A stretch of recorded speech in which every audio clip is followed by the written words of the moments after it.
各位网友，大家好，今天是2020年7月24号，星期五，欢迎大家参加王健每日观察直播2的节目。我们今天的题目：美国接管休斯顿中国总领馆，蔡伟不知所踪。这是一个后续性的新闻，就是美国下令关闭中国驻休斯顿总领馆。那么昨天，休斯顿总领事中国驻休斯顿的总领事蔡伟出来跟美国媒体说他们拒绝接受美国关闭这个总领馆的要求。他说呢，休斯顿总领馆现在正在正常服务那么北京已经对这个关闭馆的这个行为进行了抗议，他会坚持到获得最后通知但是实际上当天的下午这个休斯顿总领馆就关门了所以呢，大家会有一个预期，就是说，中国关闭休斯顿总领馆中间还会有变数这些变数涉及到一系列的情况实际上，当然，随着中国宣布关闭美国驻成都的总领馆，我觉得我当时的感觉就是。休斯顿总领馆的关闭应该没有别的变化没有太大的变化。事实上就是这样大家原来很多人会预期说，休斯顿总领馆关闭的过程当中会出现一系列的火爆场面给国内的这个小粉红一些素材。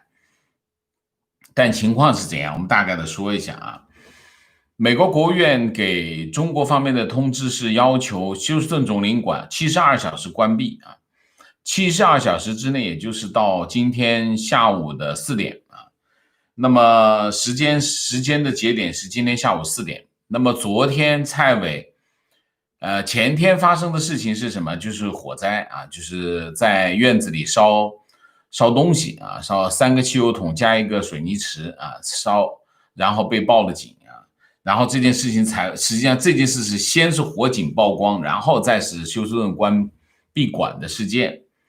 那么今天上午那么有几辆卡车停在这个总领馆的门口，然后就开始往上搬东西然后有一些工作人员拿着大袋子也往外走大概就是从今天上午开始就在搬东西下午呢，总领馆的国旗就降下来了中国国旗，卸下来了中国国徽然后锁上了总领馆的大门是锁上的。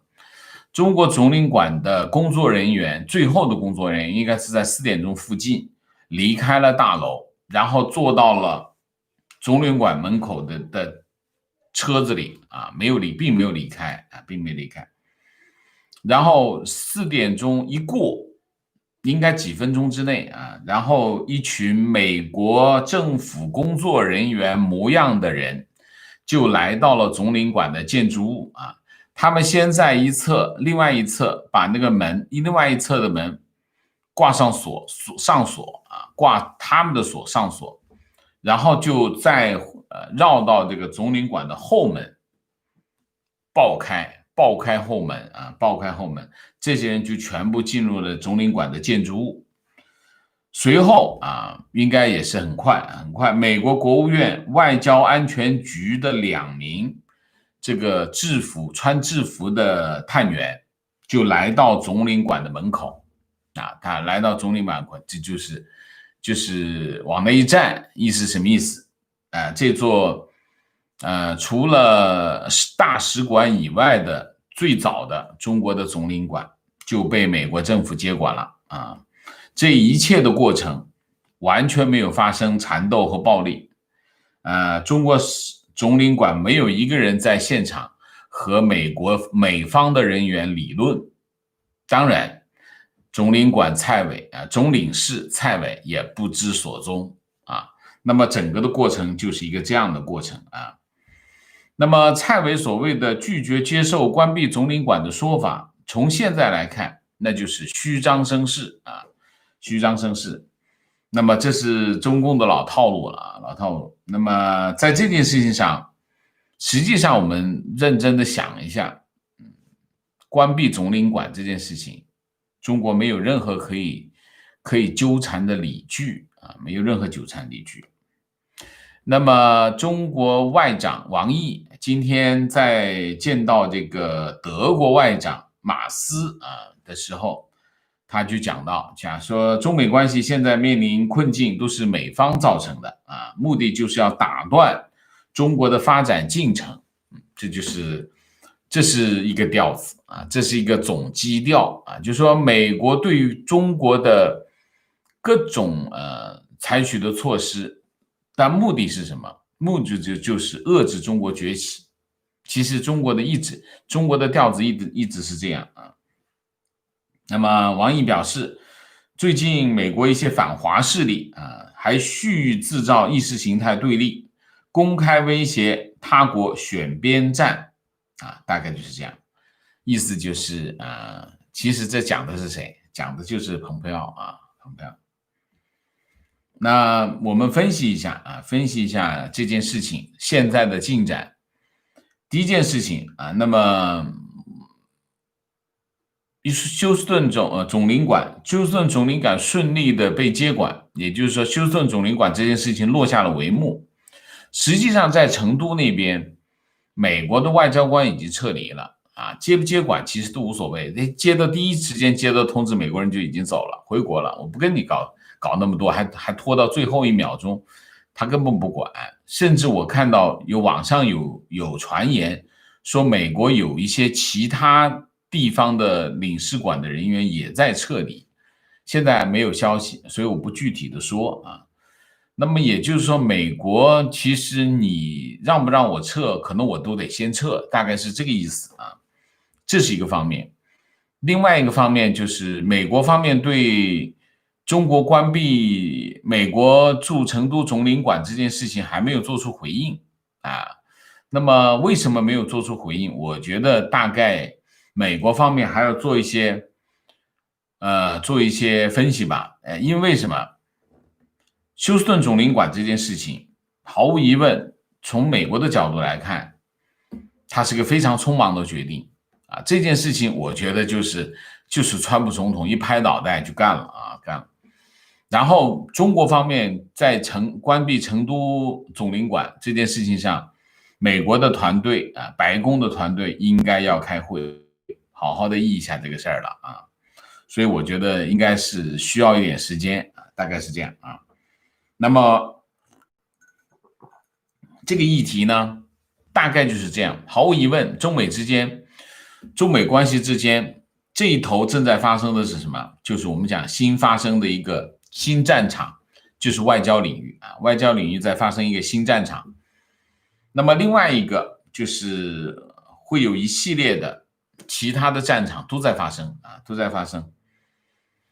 那么今天美国国土安全部发表了一个声明，说他们呢成立了一个中国工作组，来应对中共对美国本土构成的威胁理解吗？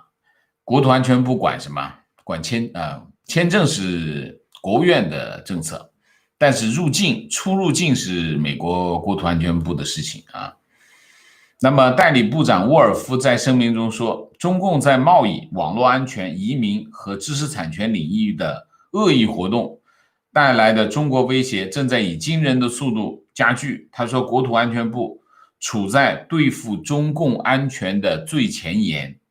然后他的声明列举了一系列行动，就是国土安全部采取的行动当然就是报告向这个川普总统报告一下，向美国人民报告一下他干了些什么第一，对中方对付中共的舆论战，这第一件事这我没想到中共通过歪曲事实的宣传，诱导美国公众舆论，损害美国公众对美国民主进程的信心这有点像大外宣，也有点像五毛第二，对付新冠疫情的非法中国制造商，对利用新冠疫情的中国制造商采取行动采取什么行动呢？没收100万个这个新冠病毒检检测试剂以及75万个劣质口罩，这些产品均被美国食品药品监督局禁止。第三，拒绝那些高风险持有 F 和 J 类签证的中国研究生入境。4，拒绝让维吾尔监狱囚犯产品进入市场。第5，截获来自中国的芬太尼及其合成药品。他说他们正在做这5方面的工作啊，这是那这个5毛小心一点啊，这个特别是那些海外的大外宣的小心一点了啊。国土安全部开始做工作了啊。那么我们讲一下最新的进展啊，美国司法部和国务院24号表示啊，已经逮捕了藏身在这个中国旧金山总领馆内的唐娟啊，他将在今天晚一些时候出庭应讯。那么加州监狱的网络记录显示，唐娟就是一直说他是叫什么叫这个罪名就是讲他隐瞒军人的身份啊。加州监狱，他现在是在这个加州首府的郡监狱里面啊。那么加州监狱的记录显示，唐娟是23号半夜被拘捕啊，目前拘留在这个郡监狱啊。美方高级官员没有透露唐娟的被捕细节，目前也不知道他是自己离开总领事馆还是其他的方式，因为理论上来说，美国的警方是不能够进入中国旧金山总领馆。那么如果他被捕，只有一个可能，就他离开了这个旧金山总领馆，他才会被捕。那么他被捕是什么原因不知道啊。那么美国官方也指出啊，唐娟不享有外交豁免权啊。那么唐娟是这个情况啊。那么唐娟是2019年10月申请访问学者，就 J1 签证，12月27号入境美国，在加州大学Davis 担任分校任这个研究员。那么美国联邦调查局说，唐娟在申请签证的时候说他没服过役啊，也没有和这个解放军有任何关系。那么但他实际上是中国空军现役军人。FBI 发现了2张他穿军装的照片啊，而且唐娟发表的文章表明，他曾经在解放军空军军医大学工作啊。那么 FBI 在6月20号约谈唐娟啊，他否认他服役，也否认知道他这张照片怎么回事啊。随后FBI 搜查了他的寓所，发现了更多他与解放军有关的证据。唐娟随后就躲进了旧金山总领馆啊，就是这个情况啊。那么联邦检察官6月26号正式以签证欺诈罪起诉唐娟啊。那情况是这样，加州大学戴维斯分校发表声明说，唐娟是放射治疗系的访问学者，他的职位是一个中国教育部和西安西京医院的交流计划拨款资助。唐娟的工作在实验室进行，他6月底离校啊。那么除了唐娟以外，美国司法部也以签证欺诈罪起诉了3名中国籍的研究员。那么这个是3个人是谁呢？啊，一个是中国空军总医院神经科医师，叫宋琛啊，他在斯坦福大学做这个研究员。另外一个就是王鑫啊，新旧的新，是加州大学。然后另外一个是 LT 是他的这个文件里面，法庭文件只用了这个名字，可能有一些敏感啊。那么是杜克大学啊。那么这宋琛是2018年12月入境，联邦调查局发现了4篇学术论文，上面有宋琛的名字，涉及到第4军医大学和北京空军总医院，那肯定是他在这2个机构的时候发表的文章啊。而且有一个健康网站上还刊登了他穿军装的照片，起诉书指控他，宋琛是女性啊，在美国期间在为解放军工作啊，这是一个啊。王鑫是今年6月份，6月初在洛杉矶准备返回中国的时候，在机场被捕啊。他在机场和美国官员见面的时候承认他是现役军人，而且在签证的时候说谎，主要是为了获得签证。他在空军军医大学的时候，领导指示他复制学校实验资料带回中国啊，这就是招了啊，料了啊。法院文件中指控的第4个人，他的名字缩写是 LT， 他也是在本月12号离境的时候，这个海关的人来进来谈一下，他承认啊，他和解放军总医院和解放军军医大学有关系，那肯定就是一个是在那读书，一个在那工作啊，这是一个。那么另外一个持学生签证 F1 的研究生赵凯凯7月18号被捕，他是印第安纳大学机器学和人工智能专业的研究生。那他也是隐瞒他在国防科大的任职经历，以及空军航空大学、解放军空军航空大学的教育背景。大家还记得这个大学是哪儿吗？就是习近平前天刚刚视察过的空军航空大学，在吉林长春啊。然后就是大概就是这样啊，就是然后还有一个就是今天中午啊，华盛顿特区联邦法院审理了一个间谍案啊。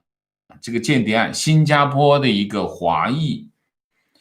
新加坡公民叫杨俊伟，他在法庭上认罪，承认他为中国情报部门工作。联邦调查局说，在中国情报人员的指导下，杨俊伟接近美国政府的雇员和军官，获取美国政府的情报。那么这就是一系列这样的事情啊，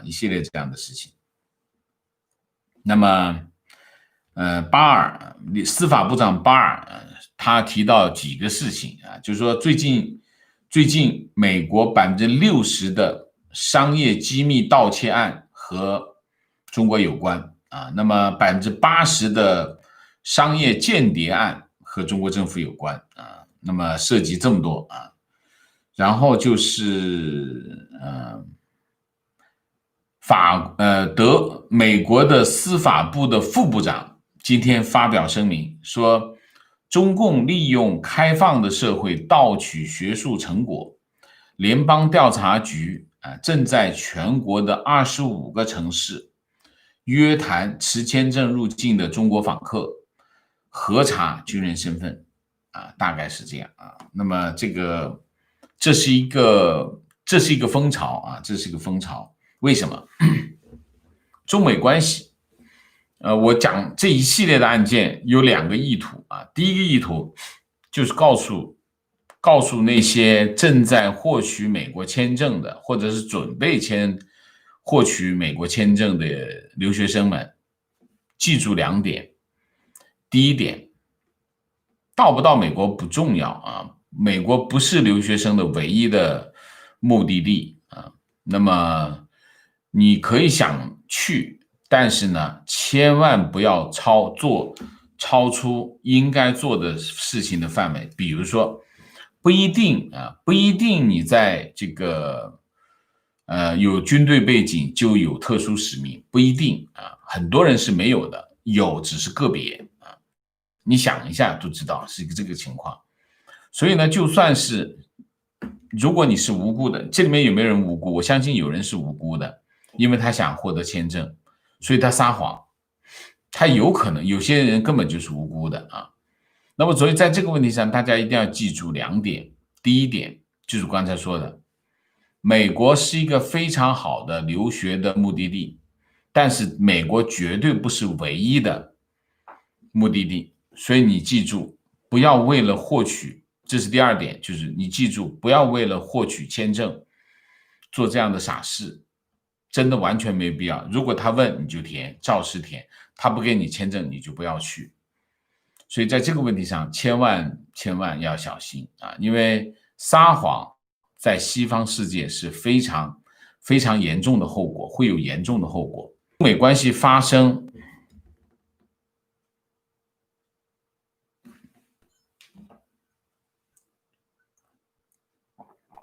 好，刚才网络中断了一下啊。当中美关系发生现在这种剧烈的冲突的时候，最先受影响的是谁？最先受影响的一定是留学生。所以大家一定要对这件事情不能抱任何的幻想，这是第一个。第2个，现在呢大家通过我刚才讲的这些新闻，大家都知道都可以听出来，美国社会的社会气氛是这样的美国的社会气氛就是，你可以看国土安全部专门成立一个中国工作组，什么意思？我们之前讲，美国对中国或者是对中共有战略误判我们做过这专题新来的网友可以去查一下查一下来看一下西方国家长期对中共或者对中国有严重的战略误判。那么现在情况是什么？现在西方国家明白过来了，知道了我们以前对中国是误判了，那怎么办？他就要纠正这个错误。纠正错误是什么？纠正错误就是把原来的事情反过来做一遍。那么现在是什么？你看齐抓共管，国内叫齐抓共管，你看各个部门就开始做， FBI 在做事，对吧？ CIA 不用说，然后这个国土安全部专门成立了工作组，国务院就不用讲了国务院它是负责签证的它更不用讲了。所以你可以看各个部门开始动员起来，目标就是一个找中国的茬，把以前出现的漏洞堵上。所以现在是一个像什么？现在是一个刮风的时候，所以在这个时候千万不要顶风作案，碰上这个枪口。我特别是对那些准备留学的朋友说这些话这是一个方面。另外一个方面，我们现在也讲讲现在的局势。那么外交这个战场现在开始打大家忘记了吗？还记得吗？香港议题还没有结论呢那边什么时候出不知道但是毫无疑问，你可以看到美国的各个部门都在落实什么呢？落实5月29号川普总统在玫瑰园讲话的各个方面的内容都是在落实那么这个落实呢，有一点其实最重要的点在哪里？最重要的点就是香港议题。我觉得，所以我今天特别要讲香港议题应该快要面世了。为什么？蓬佩奥回来了，该谈的事情谈的差不多了。所以在这个问题上，我们可以看到，在各个系统、各个议题上，美国开始要做。当然，你可以看外交这个领域是没有人预期到的发生的事情这突然发生的。所以第一个，我们以前预判的，就是已经预期看到的一些事情正在发生陆陆续续都在发生。然后还会出现一些什么呢？还会出现原来没有预期到的，比如说外交领域等等。它都在发生。所以中美之间，中美关系实际上现在进入了什么？我觉得中美关系现在已经进入了一个非常的叫什么？非常剧烈的冲突当中。这里面涉及到政治、经济、军事、外交、地缘政治各个领域各个领域都会发生。所以从目前的情况来看形势应该是持续的在发酵当中。而且我认为每个星期差不多都会有一大单，每个星期都会有一大单出来。所以现在是个大时代请大家这个坐稳扶稳这个密切的关注中美之间这个正在进行的这一系列的事件，好吧？好，我们今天呢就没有太爆炸性的新闻，但是都是跟我们昨天、前天、大前天发生的新闻的一系列的后续，所以我们总的来说还是关注这个外交领域好吧？好，我们今天的这个主题就讲到这里那么我们下面就进入互动进入互动之前例行公事，请大家点赞，请新来的网友订阅，请大家加入我们的会员，支持我们做更好的节目那么我在这里提醒一下新来的网友，因为我们最近新的网友来的比较多，请大家呢尽量的往前翻看看我们之前的这些视频。为什么呢？2个原因。第一个原因我们一些财经类的议题有一些基本概念或者一些我们通常不讲的一些前提，我们在之前的很多视频当中都不断的在讲，所以我就现在呢为了提高这个议题或者主题的效率，我就一些曾经讲了很多遍的这些背景呢我就不说了，所以有的时候会对新来的网友会有些吃力那么就请大家去往前翻一翻看以前的这个主题，那么以前的视频会帮助大家理解我们现在的一些主题这是一个另外一个呢就是也请大家去翻一翻什么呢？翻一翻我们的一些经典的视频，在我们的首页就有经典系列几个主题有经典系列，有一些主题性的这个议题，大家可以去首页翻一翻看。去首页翻翻看的好处是什么呢？就是我还是那句话，就是我们有很多的背景资料或者以前做过的议题，我们在新的议题当中呢只是一句带过。那有没有看过以前的这个视频的网友呢，就会有的时候会比较吃力一点，所以也提醒大家去翻一翻以前的视频，好吧？好，我们现在进入互动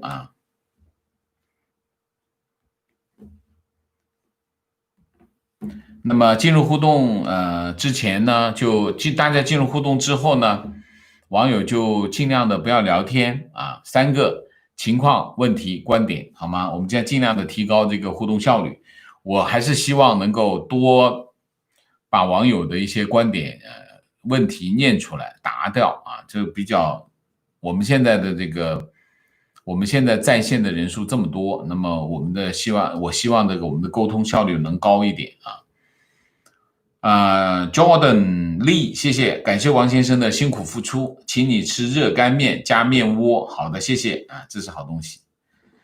Leo 刘谢谢，中华民族离看光明的日子不远了Paul 陈谢谢，归人111谢谢。提问：如果香港身份证、回乡证被中共注销，只剩下 BNO， 这个时候又不承认 BNO， 那不是完蛋了吗？中共可以注销 BNO 以外一切有可能的证件。根据香港的法律，没有人可以注销你的香港身份证。回乡证可以注销这是广东省公安厅的权利。如果你是个香港人，你拥有香港身份证，没有人有权注销你的香港身份证，没有人，你可以去跟他打官司。你说香港已经没有法律了，那你还去香港干啥？对吗？香港还没有发生到这个地步郭明谢谢 ，Frank JP 谢谢，曹明谢谢好，我们进入互动情况。休斯顿总领馆关闭进程，昨天开始搬东西， 11:23摘下国旗和国徽，1点左右他们全部离开，4点后开锁公司开了3次后把门撬开。 OK， 观点：关闭成都总领馆并且央视直播就是一场闹剧，反映了中共小人之心。这就是什么？这就是两个社会的不同啊！你可以看这个休斯顿总领馆，休斯顿总领馆的视频是谁拍的？网友拍的。网友拍完之后把这视频给了谁？给了当地的电视台，当地电视台播出来的。这没有说谁专门去安排拍这件事情，并不是这样啊，并不是这样，因为它突然发生，没有人知道这里会有烧火，所以电视台并没有记者跑到那里去拍那个事情。电视台后来拍的是什么？电视台拍到的是消防车跟警车在这个休斯顿总领馆门口，消防拍的是那个视频。这就是网友这个里面烧火的那个视频是最早是网友拍出来，后来电视台也拍了，因为它一直在烧，后来什么电视台才拍到。所以你可以看这件事情发生就是这样的发生。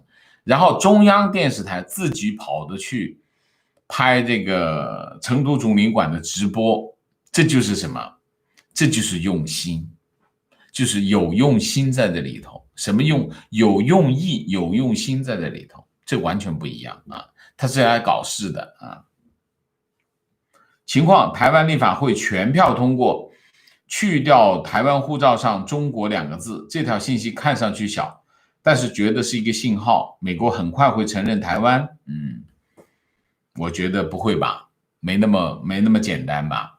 啊，这个议题是这样的啊，就是它有个法案，这个法案呢，就是第一个就是护照上面呢要有明显的台湾的字样，就是不要让大家误会这是来自中华人民共和国的护照，这是第一个。第二个，它还有另外一件事，就是华航的名字要去掉。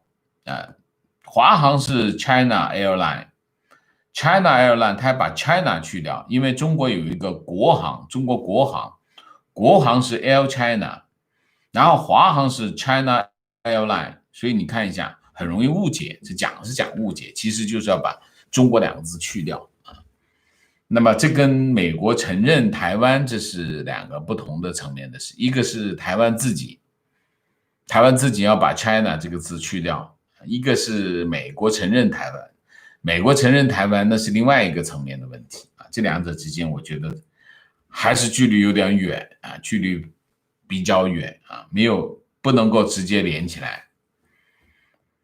情况刚才看到有台直播休斯顿前领事馆外的情况，我感触很深，真是风水轮流转。1990年还是91年，我住在汉城，去参加中华民国大使馆在汉城撤馆的降旗仪式，看到顾总统蒋公的肖像，先是一鞠躬，接着就是流泪。青天白日满地红的国旗冉冉下降，我们外交上的另外一个谢幕。当时大使周坚和夫人百香君好，是我父母的好友，我们拥抱无语垂泪。风水轮流转，真是风水轮流转啊！提问王先生，现在听到一个论调，各国的领馆都是情报机构，现在就是美国想找中国的茬，感觉不对。但各国也都有情报机构的，他们台下收集别国的情报和中国的区别在哪？所有的领事馆、大使馆，那么他们都有一个任务，什么任务？大使嘛，就是外交部啊，大使馆、使领馆都是一个国家的外交部门派到你另外一个国家的一个机构啊。那么它的主要任务是3个啊。第一个任务，服务本国公民和其他国家要去你那个国家的人的游客，这是第一个功能，这是基本功能，就是使馆领馆的功能。第二个，跟对方国家打交道，外交部嘛，那大家要交朋友，打交道啊，这是第二个。第三个，你要去了解驻在国的情况，向本国报告有什么动静，你就会要跟你都驻在国了，你不得去了解他的情况吗？所以，它基本一个国家派驻另外一个国家的机构有这三个，就是使领馆都有这三个职能，就是你要，但其中一个就是说你要了解当地的情况。那么了解当地的情况，讲是讲了解当地情况，你可能是个情报部门，这就你把它变成专业化的时候，它就是情报工作。我情报工作你可以坐在家里剪报纸，然后分析，这是一种方式。然后监听这个广播，然后这个跟大家吃饭聊天。在座的有一个军人说，我们最近训练很紧张，通过我听一嘴去分析什么意思，这是一种方式。还有一种方式，那就是情报机构直接驻扎在使领馆里面进行各种活动啊，这种活动肯定是跟用情报机构的方式展开活动，就是间谍。那会不会有间谍？一定有间谍，所有的使领馆里面都有间谍，因为他们有这样的任务，他们是要了解当地发生的什么事情。那么有间谍，这都是一个默认的动作，就算你没有，别人都假设你有，所以这个是正常的。但是间谍工作，你应该是在一个范围之内工作，就是说双方都是有一些默契的。间谍其实互相都认识，都已经认识好多年了啊。但是如果你说哇，我们就要发动群众，把这个侨民全部组织起来，从学校到那个里面，然后搞千人计划等等，大张旗鼓在像中国这样在驻在国进行这种级别规模的渗透，这个没有叫什无所顾忌的展开这方面的动作，让对方已经觉得你已经不是跟我交朋友来了，你是来干坏事来了，那我就让你走呗。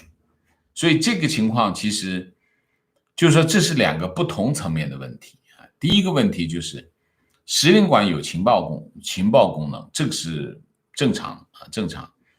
但是你说把中国对其西方国家的全面的渗透，盗窃知识产权，以及用各种没有底线的方式，比如说千人计划这种方式，千人计划其实是违背职业道德的啊。就是说你在一个机构工作，悄悄的把你的研究成果拿到另外一个地方去啊，拿到另外这就是个盗窃啊。然后通过这个成果来获取你个人的利益，这除了盗窃没有别的。那你搞1000人干这种事情，而且这些人都是在各个领域具有相当地位的人，那你想你的渗透，你对这个国家的渗透，你对这些人的腐蚀到了什么地步，那是相当严重的一个问题。所以这是两个不可相提并论的行为啊。所以当然你把它混淆，把这两件事情混在一起啊，你们也是一样的，那肯定是别有用心，是吗？你说呢？观点：年初有网友问，什么情况下中共才会灭亡？你说一拍脑袋攻打台湾，不过他们不会那么干。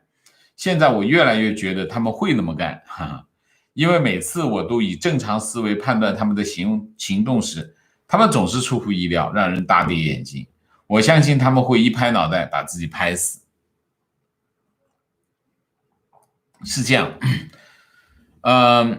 我用一个外交官的正常的思维判断，美国关闭休斯顿总领馆，那么中国方面不会做相应的行动。为什么？就是我还是一个外交人员，他用各种方式、逻辑思维判断，我不能跟，我要跟的话，那不就正中下怀，中了圈套了吗？这是正常思维啊。结果中国反过来，真的把成都总领馆给关了啊。那这是什么思维？这就是我就说，这就是不是专业的逻辑思维，这是习近平的这个一拍脑袋行为啊，就是他在反映他的性格。所以你说的这个话很有道理，很有道理。但是我作为一个媒体人啊，作为一个新闻记者，我只能按照这种模式去分析。为什么？因为如果按照因为非逻辑的行为你是无法预判的，你不可能说我左边拍一下，右边拍一下，天马行空的去分析、去预测，那就失去了专业性。所以，我们这一类的拍脑袋，我们是没办法预测。OK， 好吗？提问，请问为什么大陆非习党派任由习恣意妄为呢？长期下去，反习势力损失会很大。难道他们那么弱，不会一点反击习的力量都没有吧？谢谢。这里面有2个问题啊。第一个问题，你就要知道，中共党内，第一个，在中国这个国家当中，中国只有一个党，就中共啊，中共独裁啊，那么它垄断政权，所以看中国首先要看中共啊。那么中共是个什么样的权力架构呢？中共就是本身就是个独裁的政党，它是个金字塔型的独裁的政党。那么坐的最上面的那个人叫总书记啊，总书记拥有党内无上的权力啊，但是他也是一个集体领导，他也号称集体领导。政治局常委有7个人啊，原来是5个人，5个人因为这个要增加朱镕基啊，当时朱镕基是副总理，常务副总理，因为要加朱镕基进去，原来5个人一加进去变成6个人，6个人没办法投票，那怎么办？那就再加1个，变成7个人。所以呢，政府里面除了总理，政府本来就有1个，他是这样，党、政、人大、政协，然后还有一个呢，就是党务啊，叫党务啊，书记处啊。那么通常就是5个啊，就是5套班子，就是5个政治局常委，各代表1套班子啊。原来是这样的，政治局是这样分布。那么因为要安排朱镕基是谁安排呢？邓小平要安排这个朱镕基啊进常委。那么邓小平张了嘴了，那就必须安排。那不安排呢，但是变成6个人，那个没法投票怎么办？那就增加1个，增加谁呢？中纪委啊，中纪委的书记也加进去了，那就变成了7个人啊，是这么来的。那么他集体领导是什么概念呢？就是政治局常委也经常开会，政治局常委内部讨论问题，这是集体领导的一个制度。但是这里面有一个问题是什么问题？政治局常委的这些人选是谁选？大部分是由总书记挑的。那么总书记他挑来挑去都自己人，这个不听话就不要他，这个听话我用他，这个会叛变不用他，这个忠诚就用他。所以你看政治局常委里面基本上都是书记的人，那人家讨论问题最后一投票都是书记赢，所以书记的权力还是大。为什么？他控制组织部，书记去管全面工作都是自己的人，所以在这个问题上基本上，所以你说反习的势力成不成，或者是当年的反胡的势力或当年反江的势力成不成，能不能成气候，很难。他会有一些制衡的力量，比如说中共元老，比如说退下来的前任，那么他会有一些影响力。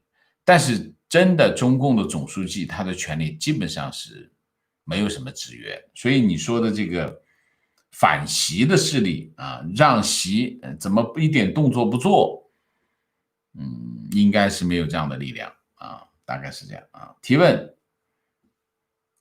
自中美建交以来，经历过南斯拉夫大使馆事件、南海撞击事件、6·4事件等等，中美关系最坏的时候是什么时候？中美关系最坏的时候应该是6·4之后吧？6·4之后是最坏的时候。现在跟那个时候比，那个时候呢，美国的态度就是，我觉得有点装啊，有点装，就是还是想跟中共搞搞关系，但是6·4事件民愤太大，所以呢，也只能做一些制裁，做一些制裁不完了啊。但是后来这个江泽民锲而不舍的安排让这个钱其琛，其实那个时候最厉害的外长，我见过中国最厉害的外长就是钱其琛啊。钱其琛带领的这个外交团队就突破了西方，当然有很多经贸的、中国市场的引诱等等啊，做很多工作啊，突破了西方的这个封锁，最后里应外合的是谁呢？里应外合的就是美国熊猫派的中国问题专家，他们提出来的理论叫接触理论。这个接触理论，最后美国就放弃了制裁，跟中国做生意了，就是一个这样的情况。当时的情况和现在的情况有不同。现在的情况是什么？现在的情况是美国觉得中国人骗了他，中国政府中共骗了他，觉得中共骗了他，他就怎么办？他得反动，把这事情翻过来再做一遍。所以从某种程度来说呢，现在的情况和6·4比，6·4之后比，6·4是困难，就是遇到的困难是困难，所以你做一点工作，情况会好一点。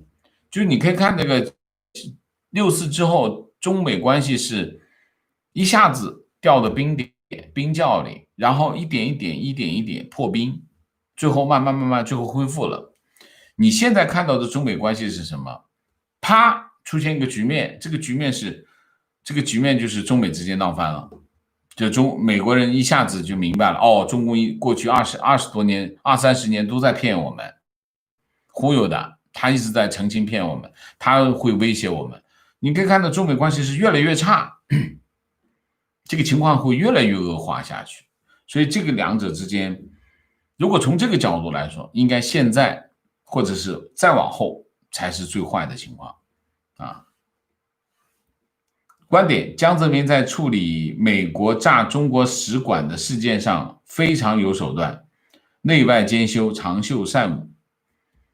江泽民还是比较精明啊，然后他的身段柔软，虽然他很胖，但他身段非常柔软，就是里里外外啊，这个该翻脸翻脸，就江泽民真的是说翻脸就翻脸。他翻完脸以后转过来，哎，又笑脸了。他江泽民就这样啊，就毕竟还是有读书还是有用啊，不一样啊，跟这个习近平还是两者之间还是有非常非常不同啊，非常不同。情况：蓬佩奥西点军校第1名毕业，还是哈佛法学院的高材生？是的。观点：唐娟事件和49年对待地下党政策，降级安排、控制使用、就地消化、逐步淘汰，16字方针如出一辙。土共的行事逻辑一向如此。就唐娟这件事情，大家都觉得很奇怪，唐娟她躲到中领馆里面去，怎么又被捕了呢？那可能就是做工作嘛，就是如果你在里面，那么可能这个总领馆就没了，你还是自己投案自首吧，估计就是唐娟就出去投案自首了，应该是这样吧，我想象一下啊，观点想象一下，唐娟被大使馆推出来，然后被美国关了10年，然后遣送回国，他会发现自己一无所有，也没有任何政府部门会帮助他，彻底沦为弃子。以为自己是赵家人派来的，其实都一样，都是一颗韭菜。他要是早看王先生的节目，也不会这么惨了，好吧？弃子，这个字，这个词儿差不多啊，弃子差不多这个词儿。提问：外交部中美对峙不断升级，外部压力不断升高，中共内部分裂的可能性高吗？中共内部分裂，我看中共内部分裂比较明显的一件事情就是六四事件啊，六四事件中共内部是在分裂的啊，就是赵紫阳啊，肯定是和其他的中共元老的想法是不一样的，然后这个赵紫阳跟李鹏的想法肯定是不同的，他们内部是有分裂的。但是你这个之后，我们就很少看见中共内部出现分裂的情况。中共内部我经常讲的情况是什么？中共内部有权力斗争啊，但是它没有路线斗争。为什么？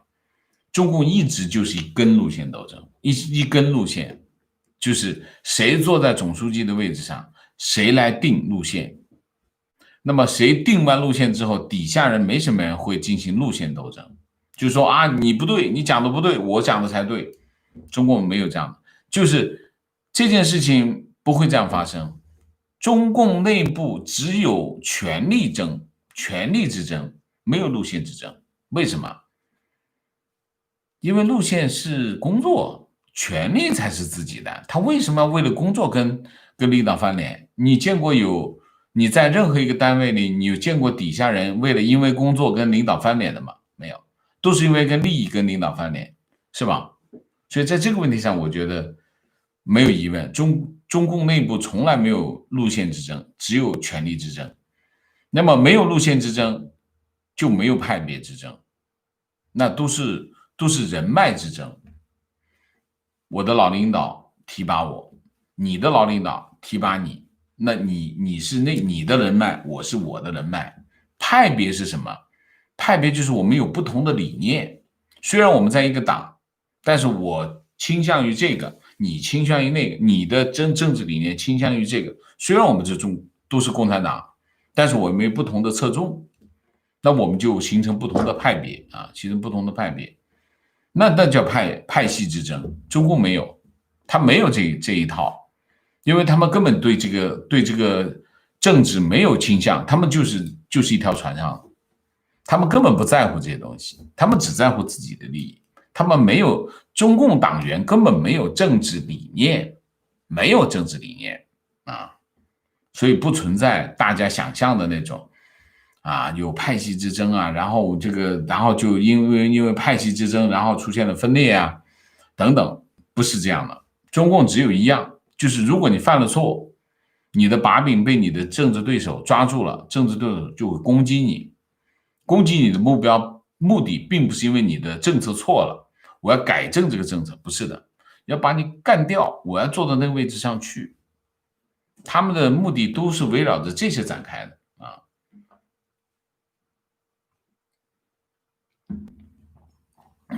情况，澳大利亚正式通知中共和联合国大会，澳大利亚拒绝承认所有中共在南中国海所宣示的主权，并说所有这些都是非法的。现在自由世界在南中国海对中共的布局逐步成熟。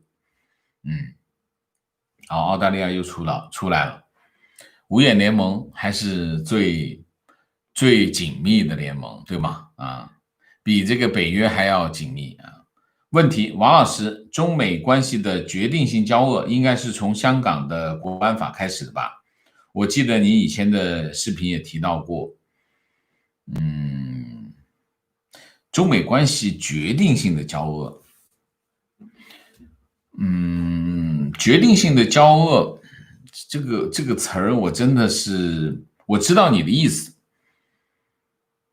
我觉得应该是这么讲，就是说，西方国家以美国为主啊，西方国家开始，其实在18年、19年，西方国家开始对中国的崛起，特别是中共对外的这个扩张，开始警惕，尤其是美国，为什么？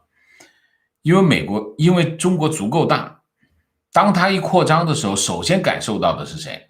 一定是美国，因为美国在全球有利益啊，所以美国首先感受到，哎，来自有个地方向它有压力啊，因为它扩张嘛，你总会碰到对方啊，哎，感觉到来自对方的一些 push 啊，有些 push 过来，那么18年、19年其实已经发生这样的事情。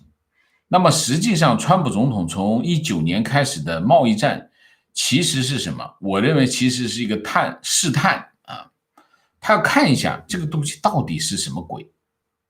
就是说，其实川普总统对中国的威胁是有所感觉、有所认知的啊，所以这就在我觉得在18年、19年已经开始有这方面的动作啊。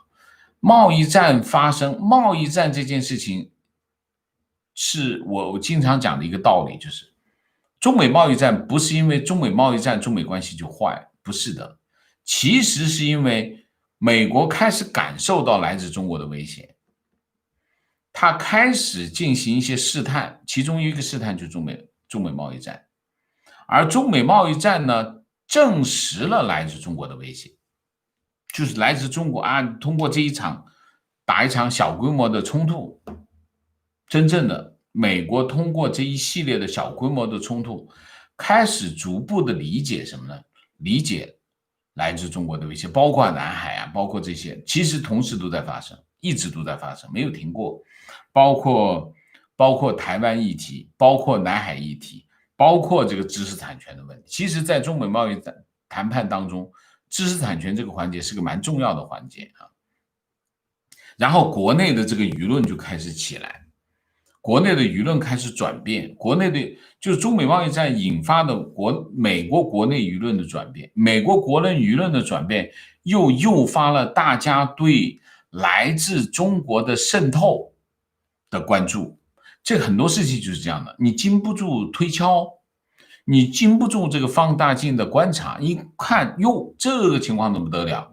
所以你可以看到这些中共的这些各种层面的渗透，包括像什么千人计划呀、2025中国制造啊等等这一系列的这个东西就开始慢慢浮出水面。当它浮出水面的时候，美国人一看，我的天，原来是这样，美国就开始明白了很多的事，特别是美国的智库，就是原来不是熊猫派的这些智库开始关注这些事情。到了香港议题，香港的事件就是港版国安法，实际上是什么？实际上是一个转折点。什么转折点？就是川普总统发现，过去一系列这个敲敲打打的行为，并不能够解决来自中国的威胁的问题，他必须建立一个系统，建立一个战略才行，才有效，或者才能够奏效。那么，港版国安法正好提供了一个这样的契机，川普总统就断然的调整了他的对华政策，就是一个这样的变化。所以，不叫决定性的，我觉得是一个关键的转折点，就是美国对华政策的一个关键的转折点。由于美国在这个转折点上做出的决定，西方其他国家也开始在对华政策上面开始调整。大家都看明白了，因为香港议题太容易看懂了。为什么？就是一句话，全世界都能明白。那句话是什么？就理解什么，明白什么？中国的威胁，就是说，今天发生在香港人身上的事情，明天就会发生在你身上，容易理解吗？一下子就理解了。然后你就看到旁边配张照片，什么照片？一个香港的学生被摁在地上，警察用膝盖顶着他的脖子，就一张这样的照片，上面旁边就配一句 caption， 说今天发生在香港的香港的事情，明天就会发生在你的城市，发生在你的身上。全西方国家一下就明白了什么叫中国威胁，马上就是，所以整个西方国家就开始真正的在香港议题上协调立场，统一聚集，就是这样的问题。所以其实中国在香港政策的最大的失败，就是他们要付出什么呢？中国要付出的代价是什么？中国要付出远远超过香港议题本身的代价，就是整个西方世界看待中国的态度完全不一样，就是因为香港啊。所以你想一下啊，所以讲这件事情有多么重要。所以我还是要澄清一下，就是香港议题重要性并不取决于我来自香港啊，香港议题的重要性真的取决于在香港议题上，美国及西方国家改变了，在香港就是因为香港的议题改变了他们对中国的看法，也改变了他们对中国的政策，是这个原因啊。提问。王先生多次提及美国在香港有巨大的利益啊，能不能浅谈美国在香港的利益有哪些？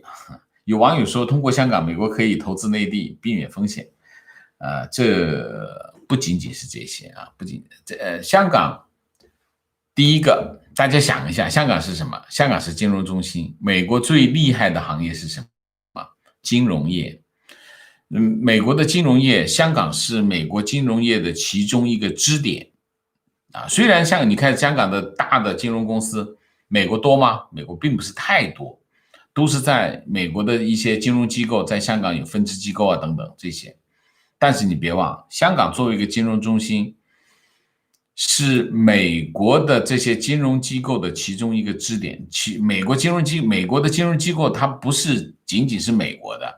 它都是全球性的，金融机构一定是全球性的，所以美国在香港有巨大的利益，首先是讲的是金融领域的。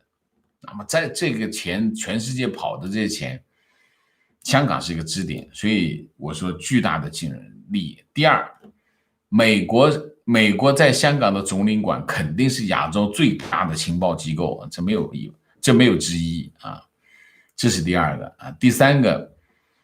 美国在香港的美国以前我们举个例子啊，以前每多长时间美国的航空母舰就要停靠香港啊，增加补给，那么航空母舰上的美国水兵就会跑到香港来度假，然后香港的洛克道，香港湾仔有一条街叫洛克道，洛克道遍布了这个酒吧啊，那么这酒吧大概美国水一次假期大概3天忘记了，大概要花几千万港元，大概是这样的情况。所以美国在香港是一个非常重要的支点啊，战略支点啊，所以它利益是很大的啊，我不展开说了，好吗？提问，王老师提一个跑题的问题，国内所谓的反公知言论很盛，而且一个个从立场到观点头头是道。最近的例子就是高晓松直播被骂到终止，公共知识分子不是一个好的头衔吗？怎么成了过街老鼠呢？我个人比较悲观，觉得这样的趋势很有当年批判臭老九的意思。可是我一个挚友说，这不只是中国的问题，而是互联网的普及带来的世界性的问题。比如这次疫情，比尔盖茨、福奇也是被骂得很惨。王老师你怎么看？公共知识分子是什么？公共知识分子或者叫公知啊，公共知识分子是首先他是知识分子啊，知识分子呢是什么？是对一些事情有更大发言权的人，因为他专门研究这些领域的问题，所以他在这些领域呢，他有更多的发言权，所以他通常是什么呢？他通常是一些权威啊，比如说我是个经济学家，我对经济很有权威，我专门研究金融，我对金融有权威啊，那么我在这个领域的发言会被重视，所以这些人知识分子通常是会拥有一些发言权或者叫话语权，那么掌握了更多话语权的人就会变成什么？变成公共知识分子，就是他知名度很高，那么很多在这些问题上，很多人去找他听他的意见，那么他就变成了一个什么呢？变成了一个拥有话语权的权威，理解吗？那么当他拥有话语权的权威的时候，他就变成了一个公共知识分子，就是说他对公共事件能发表意见，去影响公众危险吗？你想一下，在中国，中国是一个什么国家？独裁的政权。独裁政权它对人民干什么？它一定会对人民进行洗脑。这个洗脑工程有一条很重要，什么很重要？就是我只能有一个声音，由我发出来的一个声音，除了我的声音之外，不能有其他的不同的声音，对吗？官方媒体只能由官方媒体对一件事情进行解释、进行分析、进行预测，除了我之外，没有人可以做这个事情。结果你跑出来一堆的公知，在我解释之外，我讲这件事情是好的，那个公知说其实没那么好，为什么？因为你成本代价太大，划不来，你就不啪啪啪打我脸，天天打我脸，我能干吗？我不干，不能干，我不能干怎么干？怎么办？消灭公知。所以习近平上台之后，第一件事情干什么？第一件事情是抓律师，抓什么律师？抓维权律师。抓完维权律师干什么？就开始消灭公知。对公知最有效的消灭方式是什么？泼脏水，派五毛去泼脏水，泼的这些脏水，公知们一个灰溜溜的就不说话了。最后你还说话是吧？封账号，停止你发言的机会，直接把你的账号封掉。这就是为什么中共要污名化，先污名化公知，把公知变成一个什么？